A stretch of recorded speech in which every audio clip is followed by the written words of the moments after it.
Welcome back to episode 6 of Lifting the Lid. I'm here with my co-hosts Seran and Lucy, and we are very excited to be on episode 6. We're halfway through the season. I know, it's crazy. And I've already run out of outfits. No, you don't. You have a good wardrobe. It's fine.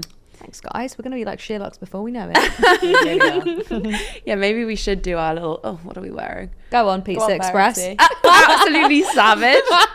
It wasn't really as bad as my Where's Wally outfit the other day. Yeah. No, Verity came into work and she just looked like she worked in a warehouse with your red t-shirt and the dungaree. That was her words, by the way, not mine. And I was in the back of one of Sonia's. Yes. Like basically Sonia, one of our Sonias is doing something very, very exciting right now. And we were recording an episode of it. That gives you a hint.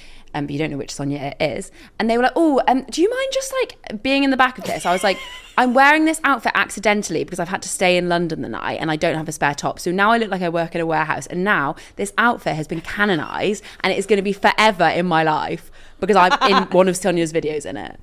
Anyway, it is what it is. Was this your art teacher dungarees? Yeah. Okay. But with like, I don't mind it with the white tank underneath it. I think like black dungarees, white tank. Cool. I mean, obviously don't ask Sherlock's that because they'd probably be like, ugh. But like with my red top, it gave warehouse energy. Brilliant. Anyway, so what has been happening this week other than some questionable outfits? It didn't happen this week, but we've not spoken about it yet. We went to see Hannah in 6. So good. Oh my God, guys, I've been listening to 6 on the tube on the way here. That soundtrack is unreal. It is. It's so good. I like the song, which is like, Get Down. Can you sing it for me? Get down, you dirty rascal. Brilliant. That was not on my bingo card for 2024, but I'm glad it happened. Hannah was amazing. Oh, it was so good. And we went for Thai food before and then we watched her and she was just a star and we really want to go again.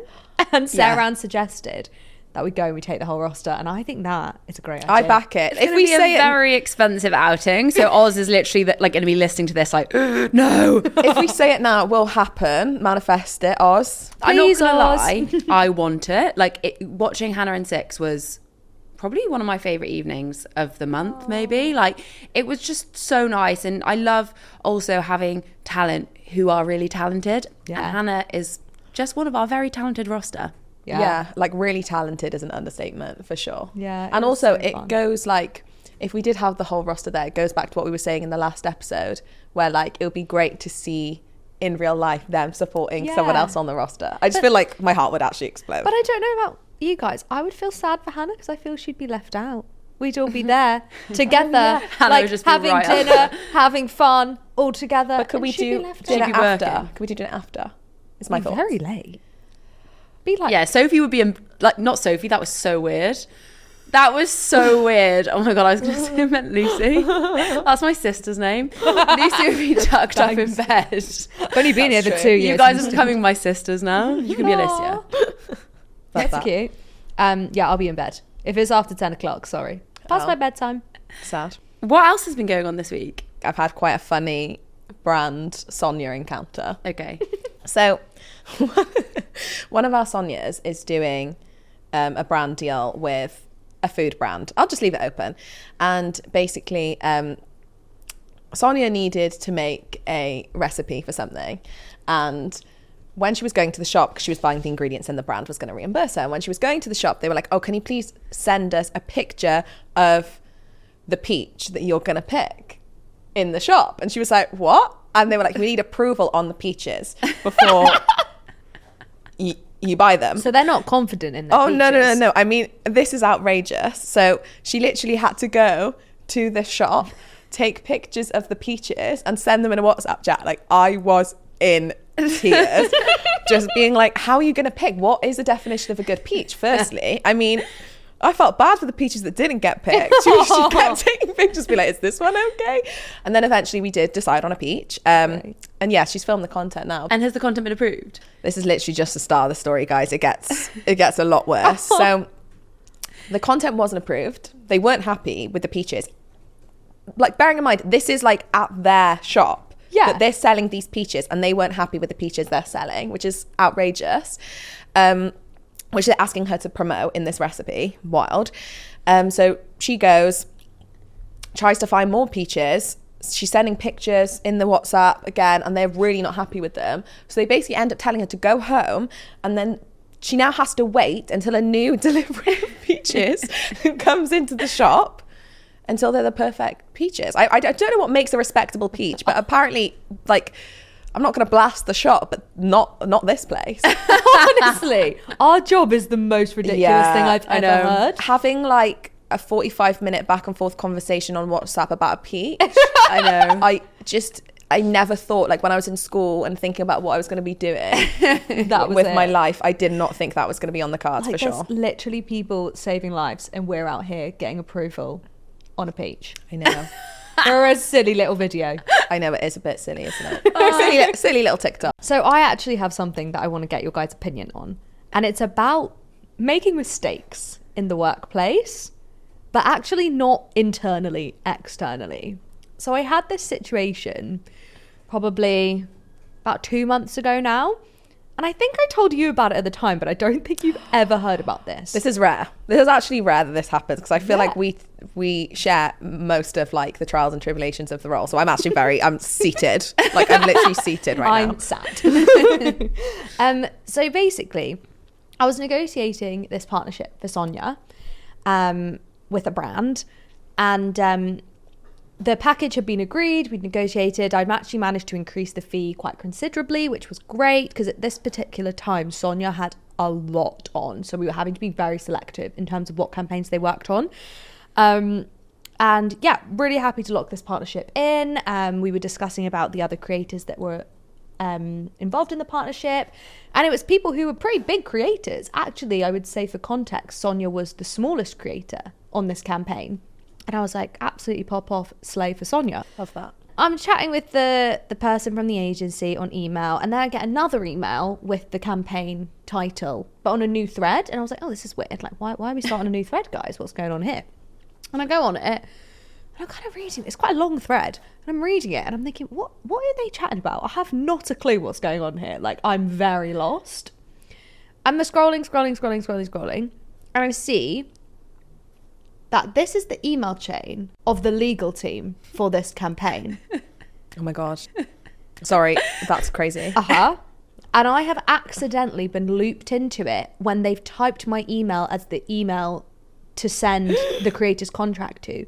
So I see every single creator's contract who is on this campaign with their deliverables and fees. I'm sorry, but you can't not look. Like, you have to look. Oh my God, I had to look. Oh my God. But I actually kind of looked out of, oh, I'm confused. Like, what's going on? Like, I was trying to figure out, like, am I going crazy? Like, why do I not know what's happening here? Why am I here?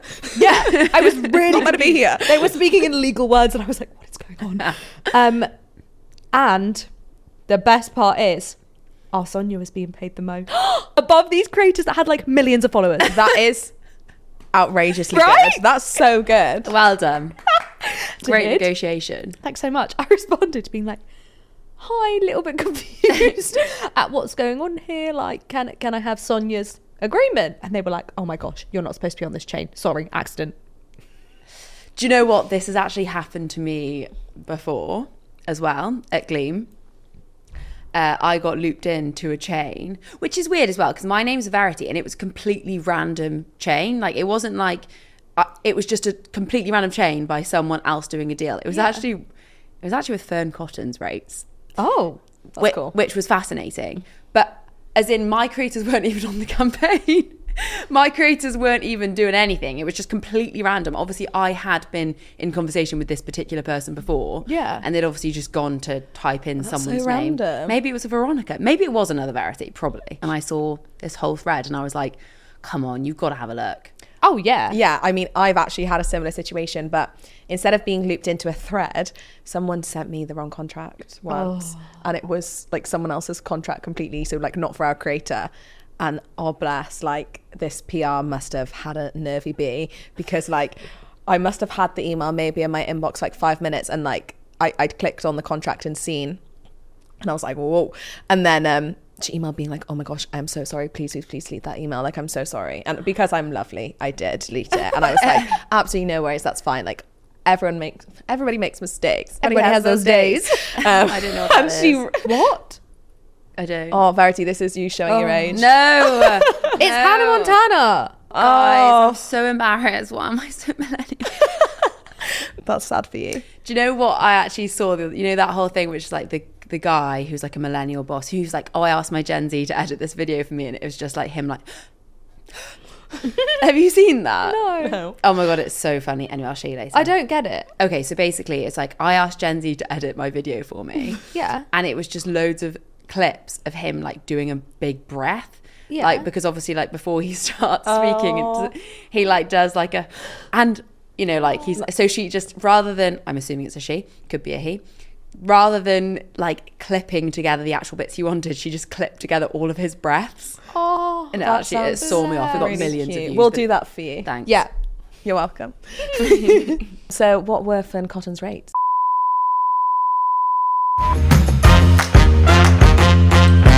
Now it is time for Rumour Has It, where we will discuss the latest gossip in the influencer world. Who has a rumour for me? I've got one. Okay. So, I heard from one of our Sonias that some of their friends were working on a campaign with a specific brand. Obviously not going to name names here. And that obviously when we negotiate partnerships with brands, we negotiate specific deliverables that the creator needs to make. And that was the case with this brand. But as part of the contract, they were also saying, so across the partnership, can you just post organic content throughout?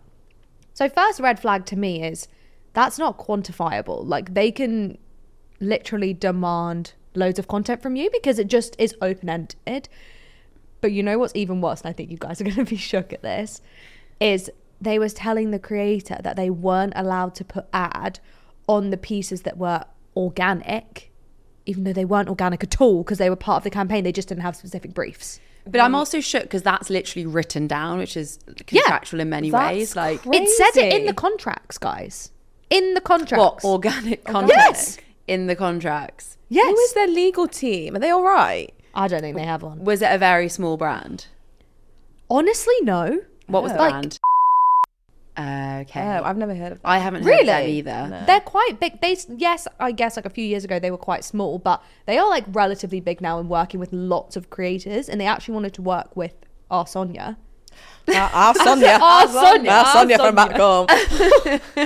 And actually myself and Sonia agreed that this is too much of a red flag and putting Sonia in too much of a uncomfortable position, because if Sonia doesn't put ad on the content, it's Sonia that's going to get stick for it, not the brand. Yeah. It's Sonia that's going to get an email from the ASA, get put on their name and shame list, and also probably get a call out from Alice on TikTok. And none of us want that. No. We don't want that for our creators. We really don't. It's really interesting. Like, we always talk about gut feeling and stuff, but sometimes brands make it so easy to be like, this is just like really just not where we need to go. And what I don't understand is how are they not embarrassed Yeah. to be saying that? Like, I even said to the brand myself, like, you know, as per the regulations, this is not okay. And they were like, yeah, but it'll kind of work on this basis. And I'm like, Also, are they right? Like the fact that this is all going to be written down. It's like the receipts are crazy. I know. Oh my God. I'd be so stressed if I worked there. I know. Well, actually, the main person who was working on it then subsequently left / was fired. I don't know. Oh. So I think there's some drama deep down there. This is just the surface. It's Wow. always one of those questionable things when you like message someone and their colleague comes back like, so-and-so has left with immediate effect. And you're like, Oh my gosh. I always get so nosy and I'm like, want to ask why. hope so-and-so's okay. What happened? Let's go for a coffee quick. Last week, you guys absolutely loved our spilling the tea section. And I'm not going to lie, we only got through like 2 questions because we were really spilling that tea. So this week, we're going to try and get through a few more. And I've not even put another question box up because we still had so many more to get through. So these are questions that obviously our followers have asked and you guys haven't seen them yet. So, I mean, get ready. Are you still scared, Seran? I'm always scared. I'm always in a state of anxiety. Perpetual anxiety. You're so dramatic. Okay, this is an interesting one. What type of content creator annoys you the most? Oh, as a manager or as a consumer? I mean, they haven't specified. They've just said, what type of content creator annoys you the most? I have an answer about manager. Go. This is a bit too savage. Like, we can cut this out if you think this is too savage. But I think for me, it annoys me when talent ask for us to like pitch them to brands, but you already know what I'm going to say, aren't willing to like mention them organically. Like, don't even have a video that they can like link to be like, this is the kind of video that I do for a brand, and are just expecting us to quite literally shit a miracle. It's so boring. Like I'm like, I can't, like, we can't make concepts up for you. We can't record videos for you. We can't mention brands for you. You've got to do it yourself. The thing is, we can and do sometimes make concepts up for them, which we do occasionally, but inevitably it will be better if it's coming from the creator. I'm not a content creator. No. Do you know what I mean? There's a reason we're not making like content. if we need to do like a last minute pitch and the brand's like, we need a creative and we need this, we'll just be like, oh, well, they could fit it into their like whatever. X, Y, Z and give an example. But like, if you want us to pitch out to a brand for you and you want to work with them, you've got to work with us. Got to meet us halfway, guys. Exactly. And it works so much better because also I just feel like for brands and PRs, they want to see that the creator is super excited and engaged. And I feel like it is a bit of a pet peeve of mine when creators aren't willing to kind of make that step. And we have certain Sonias who are like, so good. So good. We're literally like, they're like, I want to work with this brand. We're like, okay, great. Like, we'll get you gifted product. And then they sort it out. It's in the content. It's amazing. Oh my gosh. It's unreal. They've given me like millions of views the next day. And I'm like, thank you so much. It's insane. And also as well, something that I don't like that talent do, but I guess like this could be, I do like talent do it. That in English, like what the fuck was that? Something I don't like talent... Something that I don't like that talent do is when we would suggest something to them. So if they're perhaps asking us about like how to boost their engagement, or do you think this is a good video idea? And then we're like, oh, what if you do this? And then they don't do it. But actually the reason that I was thinking that that's something I don't like that I do is because actually so many of our creators, like whenever we suggest stuff to them, they do jump on it straight away. And honestly, it brings me so much joy. Like when I've seen, for example, one Sonia I can think of in particular, they are so on it whenever we suggest anything. I remember we had their strategy and it was just bam. Like they just implemented everything in a day and I was like, wow.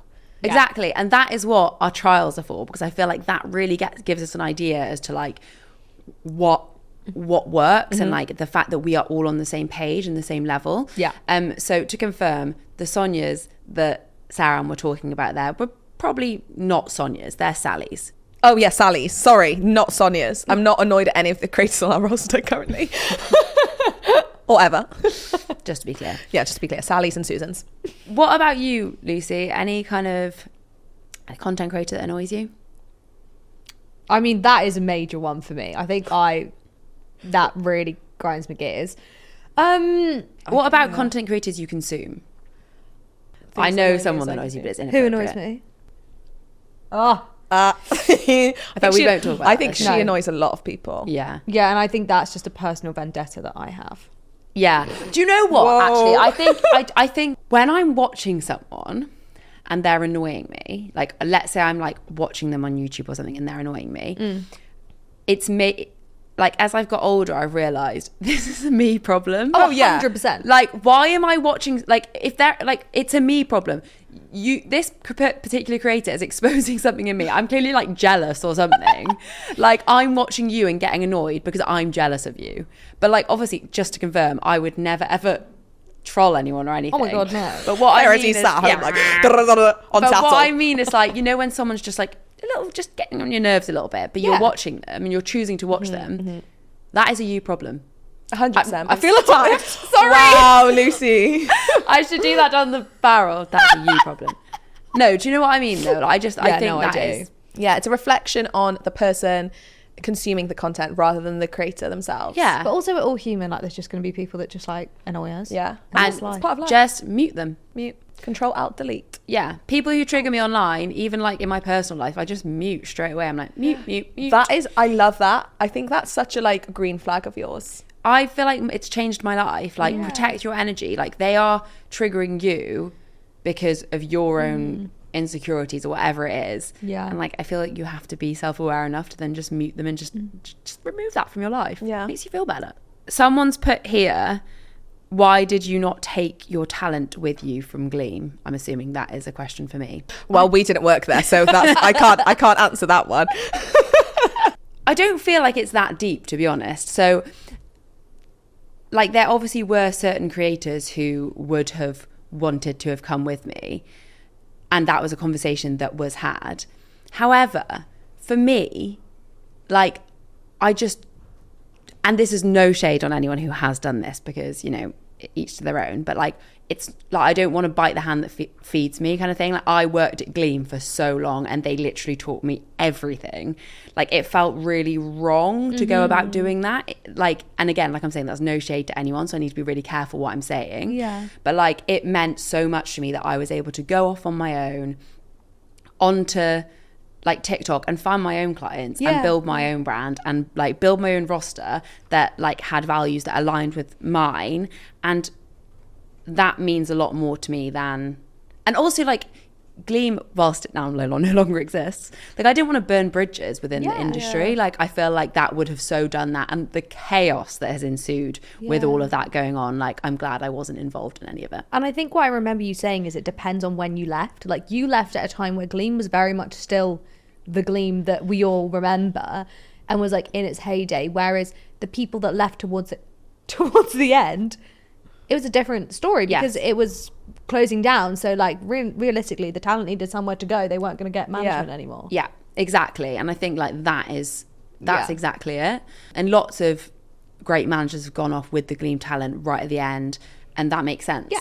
Okay, so this question is, how do you feel TBH helps present more opportunities for people of colour or different religious beliefs who have different values and support them with getting paid opportunities? I think this is definitely something we speak about a lot as a team, and is something that we always say we are striving to do better and be better, and we're certainly not, I don't think, would never sit here and say, yep, we're doing it all perfectly. I think it's really important as well to acknowledge that we don't have that lived experience. Like as a team, I think that's something as well that we're trying to strive towards, is having a more diverse team. It's something that, like you said, we talk about a lot. We want to reflect that in our roster, but also in the TBH team as well. And I think it's important to say that we are trying our best to support that community as much as we can. Yeah, and I think it has, as you say, our exclusive roster is 20% people of colour, and that is a number that like we want to always improve. Our team with freelancers is 15% people of colour. Again, that is something that we always want to improve. And I don't think there will ever be, like, particularly as a white founder, a time where I feel like I've done all the learning that I will need to do. I'm really proud that we offer loads and loads of free content, and like that's all across our socials, obviously this podcast, educational content to ensure creators are able to learn their value in the space. But also we have our non-exclusive roster, which is open for all creators as well. So we've always been trying to democratize information in the space, and I think that will always be something that we try and do for everyone, like of all abilities, ages, ethnicities, abilities, everything. So I think that's always been really important to us. It's time for another listener's dilemma. Seran, it's your turn this week. Okay, so I have been creating content on Instagram for many years. I've built up a really loyal community and following. I wanted to really diversify and try and hop onto TikTok and really grow a platform there and grow my audience. I found massive success doing that, but in turn my Instagram following, my engagement has really dipped and the growth has just stayed completely stagnant. Is it best for me to stick it out on TikTok, where I've now nurtured my following and feel like I'm finding real success there, or should I dip back in and try and do both? My gut says do both. Obviously it would be great to see all the numbers and everything, and I feel like that always really helps when you're giving advice here, but my gut also says do both. Like I think it's always do as much as you can without putting bad effort somewhere. There's no point you sort of like spreading yourself across YouTube, Instagram, TikTok, Snapchat if like one of them's working and you're just reposting things and everything's not working on the other ones. Like as much effort as you can give. So if you can focus on TikTok and Instagram, then do that. But I would say on Instagram, clearly something isn't working or something has changed, and I think like it's worth trialing lots of different new types of content. Like, it's so easy to become stagnant and keep trying to do the same thing, which you used to do, which was working, but algorithms have changed or something has changed and now it's not working. So you have to switch things up. Yeah. And this is what we're talking about with like creators, like OG YouTube creators. They've had to keep evolving and keep changing. And that is still the case with creators, big or small now. One thing that I think is really valuable in a situation like this, and especially with an Instagram audience, is ask your followers. Like, Instagram has so many good features where you can do polls and reactions and question boxes. Do that on your stories and just have a really honest, frank conversation with your followers and find out about what content they're enjoying, maybe why they're not enjoying other content. Do they watch you on TikTok? Ask them, because they're the people that you're trying to connect with. And I think there's so much power in that. I also think like tapping into, if you can, broadcast channels and stuff. Like Instagram, I feel like this creator's obviously done it before, so you can do it again. Don't let this feel like a stumbling block. Like, you can get over that hurdle. You've got this. And I do think that actually it could be a blessing in disguise and could be a way for you to tap into a completely new audience that you never have before if you start going into different content streams. Definitely. And I think also follow Instagram and look at the updates that they're bringing out, because often they'll make it really, really clear to you what is something that they are prioritizing. So that was like carousels, that was, reels, and that has changed consistently. So keep an eye on what the platforms are actually doing, because they will be supporting or like prioritizing creators who are leaning into the things that they want to prioritize. So what have we learned this episode? I feel like we've discussed lots of things. What are the takeaways? Don't buy peaches from Always, bleep that out. Always get approval on fruit before you use it in a video. Absolutely. If you see something in an email chain that you shouldn't see, Tell your team and then delete it. Yeah. But always look at it first. Yes.